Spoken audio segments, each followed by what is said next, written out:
októbra 2016 udeľovali v Psiaroch nášmu úspešnému atlétovi, olympijskému víťazovi a zároveň majstrovi sveta v chôdzi na 50 km titul Doktor hororu Skaza.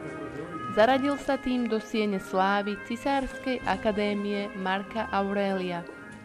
Miestny nadšenec Peter Valo, známy aj zo stránok Slovenských národných novín, inak v štruktúre Cisárskej akadémie Marca Aurelia, prorektor pre blbosť, je duchovným otcom už tradičného veselého stretnutia a udeľovania titulu DHS známym osobnostiam, akou bola napríklad Anastázia Kuzminová, doktor Svetozár Haruštiak, vinár Karol Braniš, futbalista Jozef Štibránik, autor slávneho gólu Španielom na majstrovstvách sveta v Čile v roku 1962, alebo skvelý herec Oldo Hlaváček.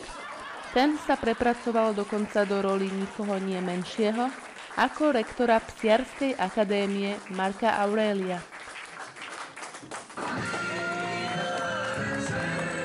V rámci bohatého programu vrátane chodeckých pretekov pre deti za účasti olympijského víťaza odovzdal Matejovi Tótovi, predseda Matice, zlatú matičnú medailu, ktorá nášho úspešného športovca úprimne potešila. Ja som mal sám sebe odovzdať. Ja, pán Tóth, odovzdal pánu Tkáčovi.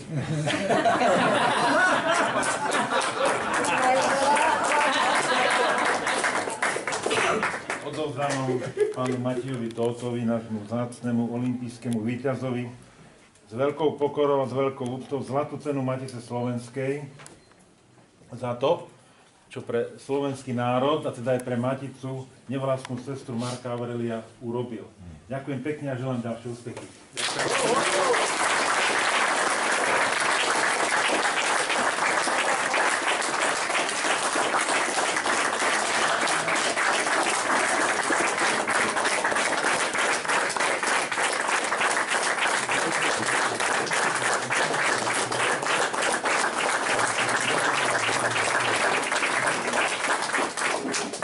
Ďakujem veľmi pekne. Teraz budem mať dilemu, že ktorá zlatá medaila je najcennejšia. Tak keďže pribúdajú už tretia veľmi cenná, teda pribudne do tej mojej vitrinky. Ďakujem veľmi pekne, cením si. Ale to je pravá.